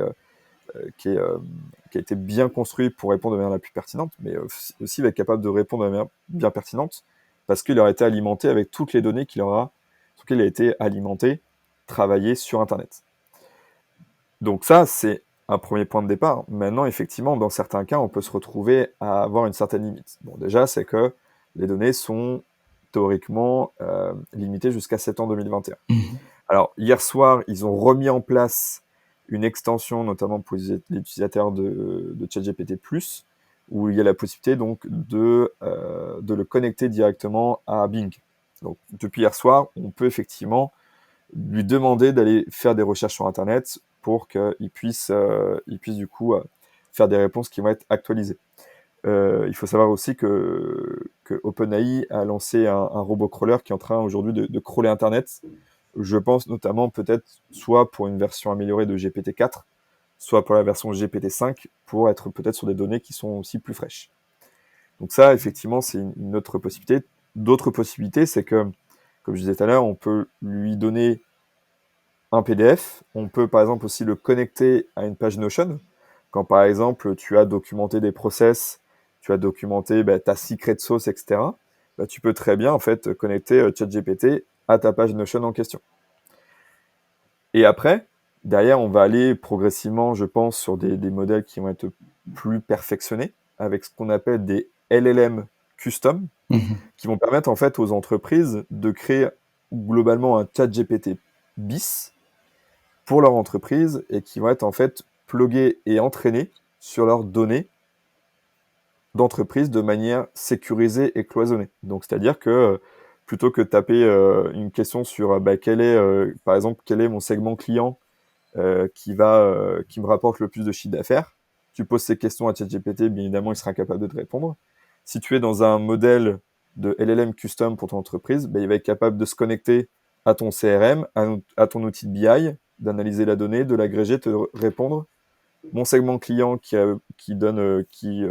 aujourd'hui me donne le plus de chiffre d'affaires, c'est les grands comptes situés en région parisienne, etc., etc. Bien évidemment, ça dépend du niveau de précision que tu mets dans ton prompt. Et ça, c'est l'avenir des IA génératives. Aujourd'hui, on est rentré, en fait, ChatGPT a réussi à créer le besoin au niveau, on va dire plutôt utilisateur B2C par ChatGPT. Et maintenant, il y a le besoin côté entreprise d'adapter cette technologie aux contraintes qui sont de confidentialité des données des données personnelles RGPD. Et quand on va être capable, et on commence à avoir des débuts de solutions, quand on va être capable de mettre en place des ChatGPT bis dans les entreprises, ça va être une révolution pour les entreprises. Mais carrément, c'est dingue. Rien que lors de nos échanges, je commence à avoir des idées avec Notion, la production de contenu, toutes ces choses-là, c'est incroyable. Je ne sais pas si les entrepreneurs, enfin, ou les solopreneurs, les entrepreneurs, les petites entreprises se rendent compte en fait, du pouvoir de ces IA là, en termes de productivité, d'optimisation et surtout de croissance. C'est fou, mais j'ai l'impression que comme toute nouvelle technologie, tellement ça se vulgarise que les gens passent à travers, en fait, l'opportunité qu'il y a derrière.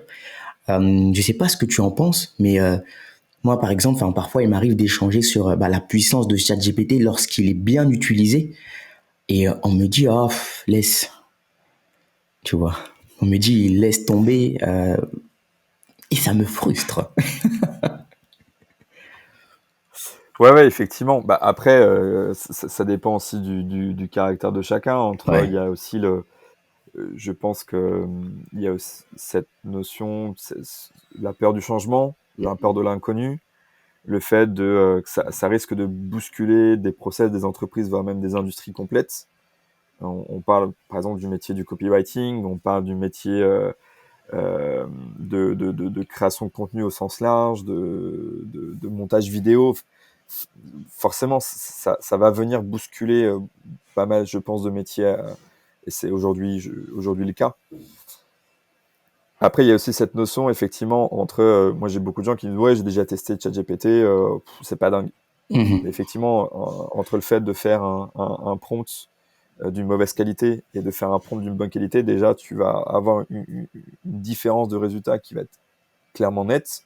Il y a différentes techniques et oui, cet outil a des limites aujourd'hui. Il y a des techniques pour contourner ces limites. Et puis encore une fois, c'est ce que je dis en général, c'est que on est au tout début de cette révolution. Aujourd'hui, ça reste entre guillemets l'usage le plus massif aujourd'hui ne reste qu'un chat. Mais demain, on sera sur des outils beaucoup plus avancés qui seront avec l'intégration de l'IA sur des outils à la fois web, des applications mobiles. Et en fait, l'IA, pour moi, va devenir le quotidien de nous tous. On s'en rendra même pas compte.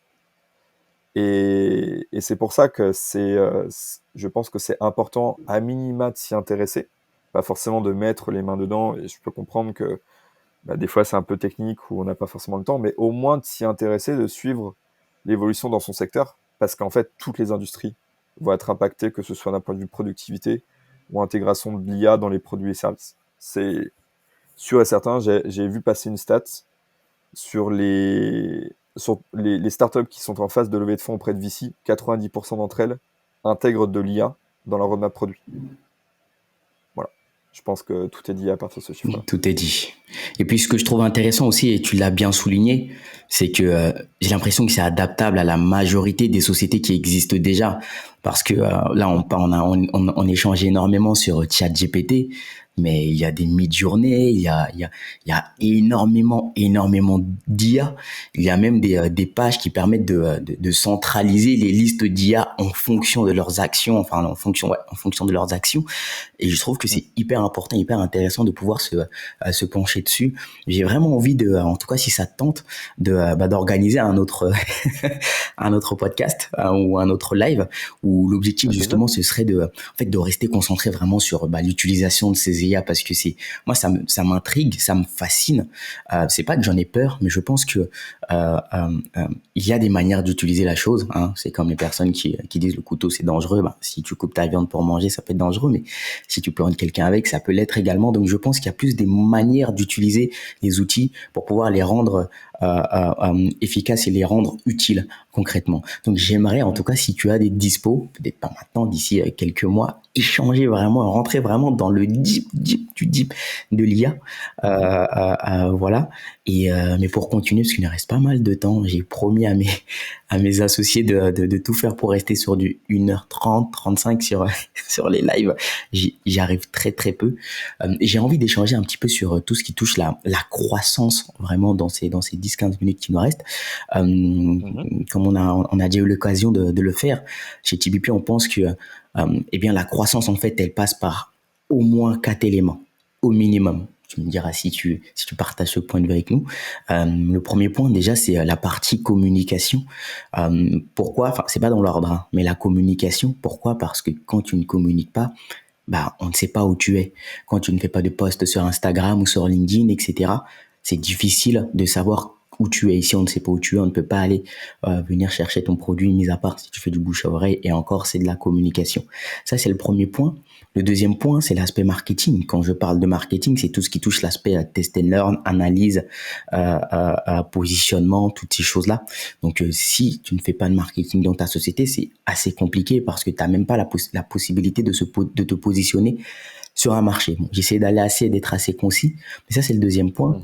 Troisième point, c'est la vente. Bah, si tu vends pas, bah, tu fais pas d'argent.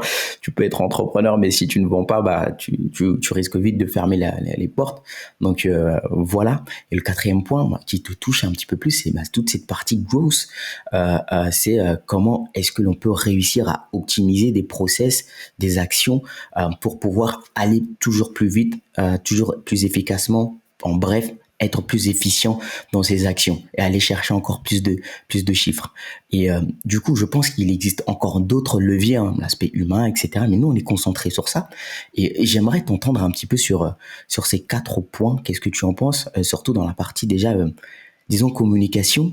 Comment est-ce que tu as activé la communication au sein de ta boîte? Comment est-ce que ça se passe? Effectivement, je rejoins ton point. Pour revenir par rapport à ce qu'on disait tout à l'heure, quand j'ai lancé The World of AI, donc vraiment la partie purement blog avec les tutos opérationnels d'IA. Donc c'était en avril 2023. J'étais encore en CDI. J'avais pas. Encore une fois, je le faisais vraiment purement parce que j'avais envie de partager ce que je trouvais. Mais j'avais quand même en tête de dire peut-être qu'un jour je partirai du CDI pour monter ma boîte. Et effectivement, quand j'ai vu toute l'appétence qu'il y avait autour de ce que je produisais, je me suis dit effectivement il y a un énorme besoin. Et donc en fait ça m'a conforté dans l'idée qu'effectivement il fallait que je passe indépendant. Et donc du coup quand je suis passé freelance solopreneur, quand j'ai commencé il y a un mois, en fait j'ai commencé en ayant un énorme asset déjà à disposition. J'ai un blog, une newsletter, 7800 inscrits à ma newsletter, prêt à être activé, entre guillemets, quand je pourrai avoir un produit, un service à vendre. Aujourd'hui, je ne l'ai pas encore vraiment fait parce que je suis encore en phase de structuration, je teste, je suis encore, on en parlait tout à l'heure, en phase d'itération, je teste. Mais effectivement, comment est-ce que j'ai réussi aussi à construire cette audience qui est aujourd'hui un de mes plus gros assets? C'est un peu ce que j'appelle cette notion d'autorité. L'autorité, pour moi, j'ai commencé en ayant ce rôle d'explorateur. J'explore les cas d'usage de l'IA pour les entreprises. Donc, deuxième point, c'est apporter de la valeur. Donc, la valeur, forcément, elle est quasi immédiate. Elle est même immédiate parce que je donne un tuto gratuit pour te permettre, étape par étape, d'implémenter l'IA chez toi, de manière autonome.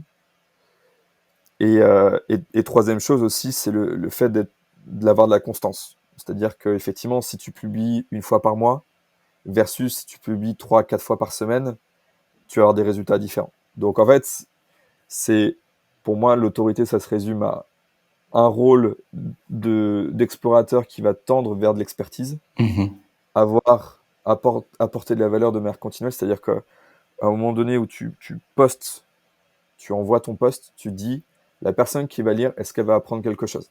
Elle va prendre quelques secondes dans sa journée pour lire ton contenu. On sait que le temps des gens est précieux. Est-ce que ce ne sera pas du temps gaspillé? Je me dis toujours cette chose-là à chaque fois que je publie. Et effectivement, troisième chose, c'est effectivement, c'est le fait de le faire régulièrement pour que, comme tu disais, les gens entre guillemets, ne t'oublient pas dans le temps. Donc ça, clairement, par rapport à ce que tu mentionnais au début, et sur la partie grosse, effectivement, c'est d'être malin. Mhm.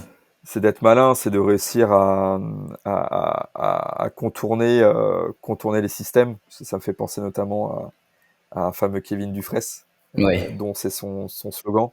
C'est contourner les systèmes. Je trouve qu'il a assez bien résumé ce truc-là.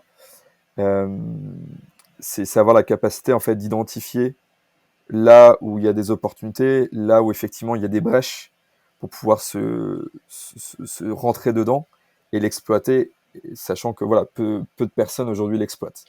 Et si peu de personnes l'exploitent, ça veut dire qu'effectivement il y a une opportunité d'un point de vue, ça peut être scrapping, prospection, lead gen, sales, ce que tu veux. Parce que cette technique est peu utilisée, du coup tu as la possibilité de mieux performer là-dessus. Donc je te donnais l'exemple tout à l'heure de moi quand j'ai mon système qui permet de scraper tous les jours tous les nouveaux entrepreneurs, etc. Aujourd'hui, je suis quasi certain que personne ne le fait de Mhm. manière automatique parce que moi-même, je me suis créé à un moment donné, je me suis mis sur LinkedIn étant créateur d'une boîte. La seule personne qui m'a contacté, c'était effectivement le client pour lequel j'avais mis en place mon propre système. Et en fait, je dis, mais comment ils ont vu ça? J'avais fait un peu en soum-soum, comment ils ont vu ça? Mais non, en fait, je suis bête, c'est mon propre système que j'ai mis en place. Et je me suis fait moi-même avoir par ça. Voilà, petite anecdote. C'est fou. Je crois C'était que un peu Inception.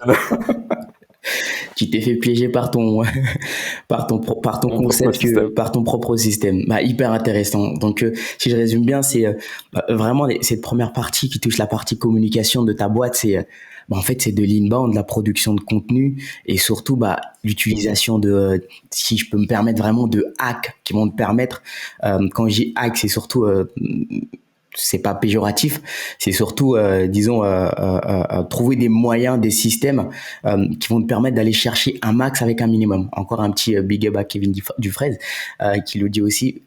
Pour lui, le growth ou en tout cas le growth hacking, c'est faire un max avec un minimum de moyens.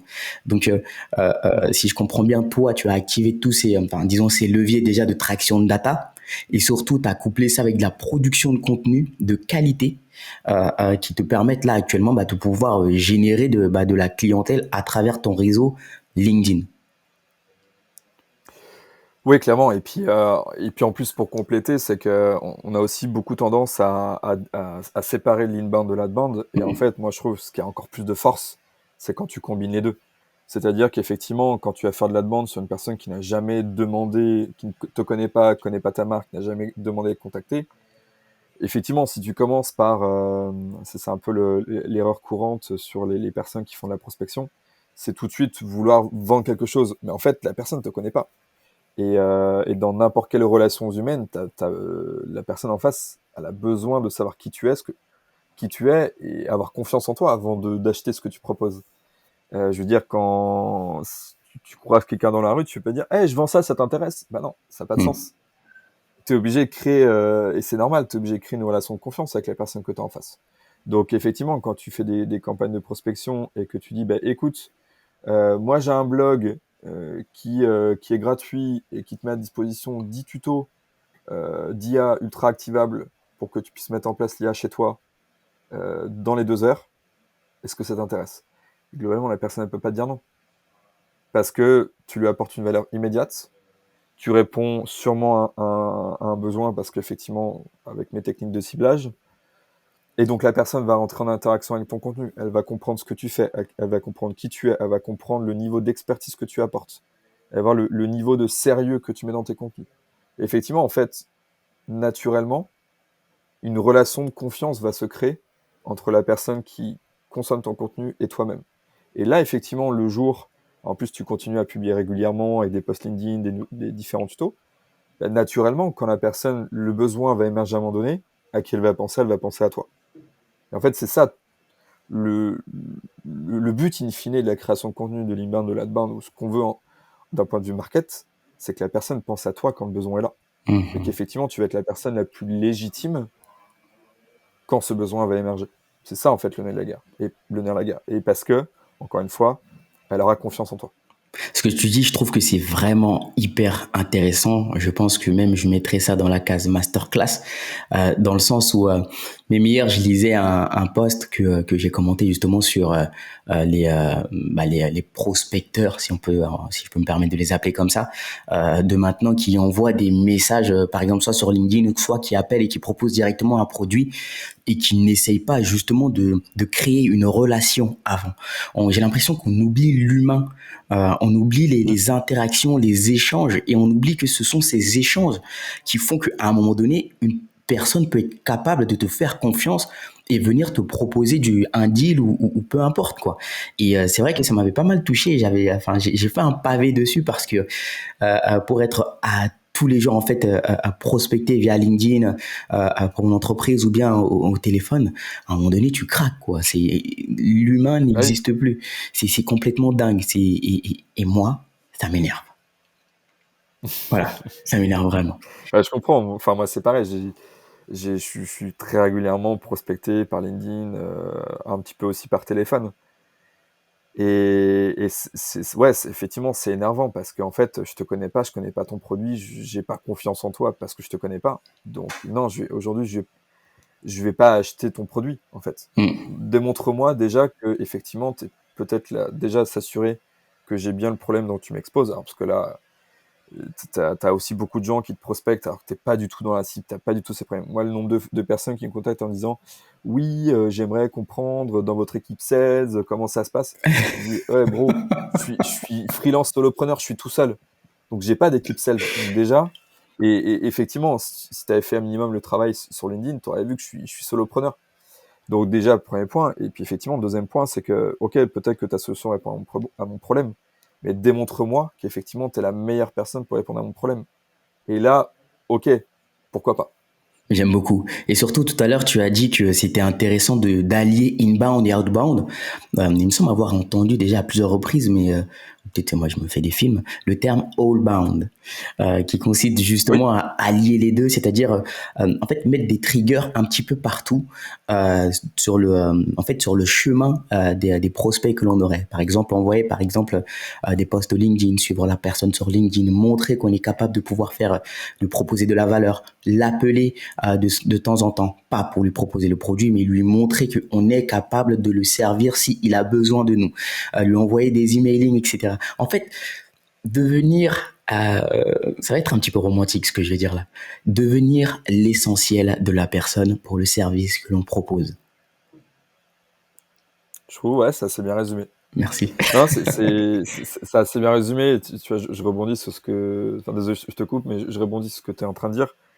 Tu vois, moi aujourd'hui, quand par exemple quelqu'un va s'inscrire à ma newsletter, donc il consomme du contenu gratuit, donc en soi, entre guillemets, cette personne me rapporte rien d'un point de vue, vraiment je précise, hein, d'un point de vue monétaire. Mhm. Et cette personne, à chaque fois qu'elle s'inscrit, alors effectivement, c'est entre guillemets un message automatique, mais je lui dis, je l'accueille, je lui dis salut, salut c'est cool, bienvenue sur mon blog The Word of AI, c'est Romain, bienvenue sur mon blog. J'ai deux questions à te poser. Qu'est-ce que tu viens chercher? Comment je peux t'aider? Et en fait, c'est un message effectivement automatisé parce que j'aurais pas la capacité d'envoyer ce message-là, en tout cas aujourd'hui, personnalisé à chaque personne. Mais effectivement, en fait, déjà, je trouve que c'est la moindre des choses d'être accueilli. Et en fait, j'ai des super échanges avec eux. Alors, ok, entre guillemets, ça me prend du temps. En fait, j'ai beaucoup d'insights avec eux parce que bah, déjà, moi personnellement, ça m'enrichit sur qu'est-ce que viennent chercher les personnes. Et puis, sur la question qu'est-ce qu'ils viennent chercher, bah, des fois, en fait, je les oriente vers d'autres créateurs de contenu. Je les oriente vers des solutions SaaS clés en main. Je les oriente vers des articles plus spécifiques pour leur faire gagner du temps. Et ça peut éventuellement m'arriver de dire, bah voilà, je suis en train de lancer une formation en ligne. Si jamais tu en as besoin, regarde ce que je fais. Mais aujourd'hui, c'est peut-être 1 sur 10. Hmm. Et j'ai pas aujourd'hui vocation à... en tout cas, aujourd'hui, j'ai pas vocation à pousser mes services en priorité. Je suis là pour répondre à des questionnements, des besoins de personnes qui sont en interaction avec moi. Pareil sur LinkedIn, dès qu'il y a une personne qui m'ajoute, je lui envoie un message en lui disant comment je peux t'aider. Et en fait, ça crée énormément d'interactions qui sont hyper sympas et hyper enrichissantes. Super. Et je réponds à tout le monde sur LinkedIn à la main. Ça me prend du temps, mais pour moi, c'est essentiel. Pas de chat GPT là, pas d'outil d'automatisation, promis. Non, non, Pas de promis, Wallaxy, rien du tout. promis. Bah, écoute, super. Merci beaucoup, en tout cas pour cet échange. Et je t'assure, en esprit, j'ai vraiment, hein, honnêtement, au moins 10 questions à te poser. Mais on arrive à la fin de ce podcast. J'ai envie de parler de personal branding, j'ai envie de parler d'expertise également, j'ai envie de parler de tout ce qui touche ta partie, disons, sales, aussi tes process. Il y a trop de choses sur lesquelles j'aimerais échanger avec toi. Ce que je te propose, c'est que qu'on puisse se faire disons un tome 2 qui serait plus axé déjà sur l'aspect euh, euh, IA, quoi, vraiment aller chercher le top des IA et pouvoir échanger vraiment sur leur utilité. Je pense que je sais pas si vous voyez les étoiles dans mes yeux, mais je pense que ça peut être une super belle idée. Et puis, Ouais. et puis voilà, quoi. J'aurais juste 2-3 petites questions à te poser, surtout sur toi concrètement. Si là, tu devais inspirer, disons, d'autres entrepreneurs ou des boîtes à aller chercher plus de croissance, quel serait ton, disons, ton message pour eux? Attends, vas-y, redis-moi la question. Si tu Pas devais, sûr d'avoir bien compris. si tu devais inspirer des Ouais. entreprises qui sont déjà lancées, pas des porteurs de projets, mais surtout des entreprises qui sont déjà lancées, qui font plus du 0 que du 1 pour l'instant, Ouais. à aller chercher plus de croissance, à aller faire, disons, allez, parlons français, aller faire plus d'argent. Concrètement, qu'est-ce que tu leur dirais? Quelle serait, disons, ta punchline pour eux? Effectivement, le mindset de gros hacking, effectivement, je trouve qu'on y trouve beaucoup de choses intéressantes. On mentionnait tout à l'heure le fait de pouvoir faire beaucoup avec peu.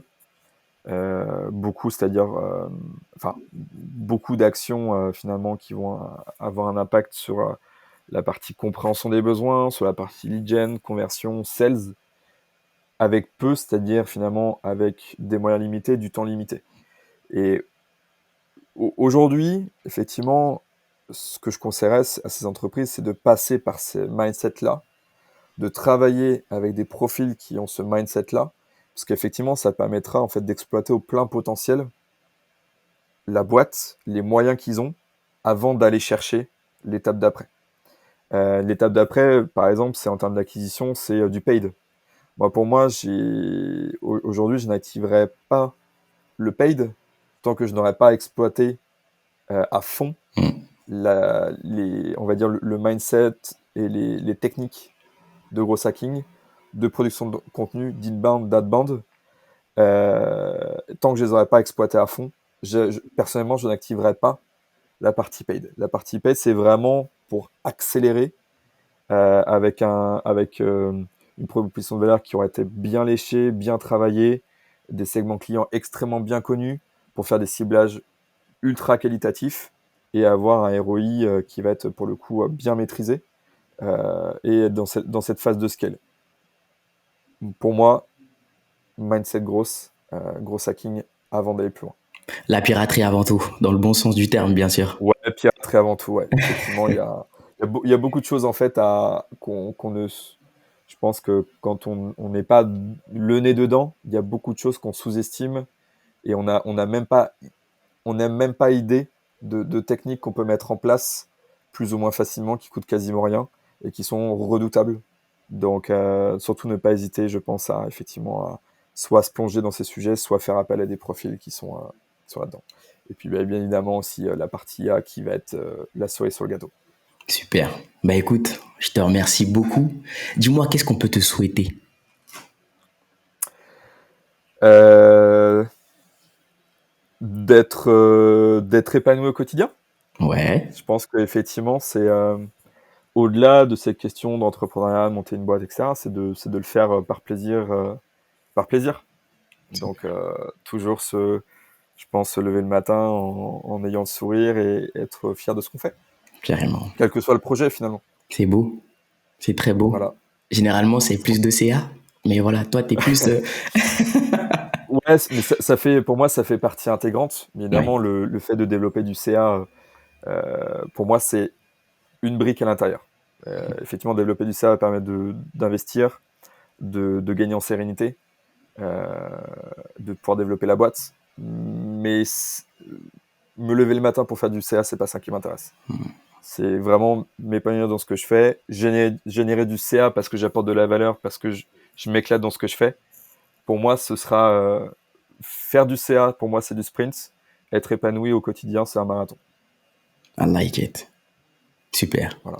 Mais écoute, je te remercie beaucoup, en tout cas d'avoir joué le jeu, enfin d'avoir accepté cette invitation et d'avoir partagé toutes ces valeurs ajoutées. Et je sais que tu en as énormément encore à partager et j'ai hâte de les entendre.